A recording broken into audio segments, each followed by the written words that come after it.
যেমন আল্লাহ নবী একদিন নামাজ আদায় করছিলেন, নামাজের মধ্যে এক শয়তান এসেছে নবীর নামাজে প্যাঁচ লাগাতে। নামাজে প্যাঁচ লাগানোর জন্য শয়তানের আলাদা ব্যাটালিয়ন নিয়োজিত আছে।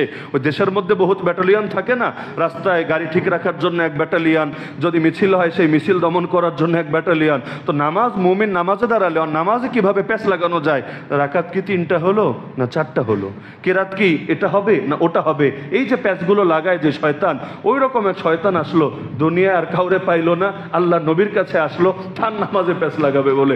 আল্লাহ নবী শয়তানরে ধরে ফেললেন। নবীর শক্তি বেশি না শয়তানের শক্তি বেশি? আল্লাহ নবী শয়তানকে ধরে ফেললেন। তিনি বলেন, আমার ইচ্ছা ছিল যে ওরে আমি রাতভর বেঁধে রাখবো, সকালে তোমরা নিজেরা এসে দেখবা। আর শয়তানটা যদি চোখের সামনে দেখা যায়, অনুভূতিটা কেমন হবে চিন্তা করেন। এমনি মানুষ যখন হজে যায়, নির্দিষ্ট একটা জায়গা আছে, সেখানে কঙ্কর মারে, কঙ্কর। ওখানে যে কোনো শয়তান বাস্তবেই বাধা আছে বিষয়টা এমন না। এটা নবী ইব্রাহিমের স্মরণে একটা প্রতিক্রিয়া ইবাদত, তিনি শয়তানকে কঙ্কর ছুঁড়ে মেরেছিলেন। তো এখন আমরা তার সেই সুন্নাহর স্মরণে, তার প্রতি শ্রদ্ধা প্রকাশার্থে প্রতিক্রিয়া ইবাদতটা করি। তারপরও দেখা যায় মাঝে মধ্যে আসে আর কি, যে এত রাগ, এত ক্ষোভ, কোত্থেকে কিভাবে যেন বড় পাথর নিয়ে আসে, ঠাস করে মারতে থাকে।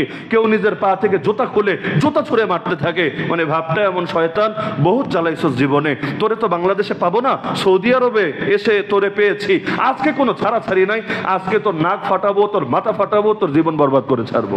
তো প্রতীকী একটা শয়তানরে দেখেই যদি এতটা ক্রোধান্বিত হয়, আসল শয়তান যদি সামনে পায়, অবস্থা কি করে ছাড়বে চিন্তা করেন। মানবরূপী শয়তানরাই মানুষ অনেক সময় ব্রিজের সঙ্গে লটকিয়ে রাখে। মানবরূপী শয়তানের প্রতি যে ক্ষোভ থাকে, ওটার প্রকাশের জন্য ওভারব্রিজের সাথে লটকিয়ে রাখে। আর আসল শয়তান যেটা, ওটারে পেলে কি যে করবে আল্লাহ ভালো জানে। তো নবী বললেন, ইচ্ছা ছিল বেঁধে রাখবো, কিন্তু আমার মনে আসলো আমার ভাই সুলাইমান আল্লাহর কাছে চেয়ে নিয়েছিল যে, হে আল্লাহ, তুমি আমাকে এমন এক ক্ষমতা দাও, এমন এক রাজত্ব দাও, যেটা আমার পরে কারোর জন্য শোভাই পাবে না। রব্বি হাবলি মুলকান লা ইয়ানবাগি লিআহাদিন মিন বাদি, কোরআনের আয়াত। এই দোয়া তিনি করেছিলেন। আল্লাহ তার দোয়া কবুল করে এমন রাজত্ব দিয়েছেন, যেই রাজত্ব জিনের উপরও চলে, যেই রাজত্ব বাতাসের উপরও চলে, যেই রাজত্ব পাখির উপরও চলে, সব কিছুর উপরে চলে। তো এখন আল্লাহ নবীও যদি, তিনি তো জিনকে রেখেছেন, কিন্তু যদি এটাকে আটকে রেখে সেই নবী সুলাইমানের মতো তিনি যদি তার ক্ষমতা প্রদর্শন করেন, তার ভাইয়ের দোয়াটা একটু হালকা হয়ে যায়, তার মানটা কারো কারো নজরে একটু ক্ষুণ্ণ হতে পারে।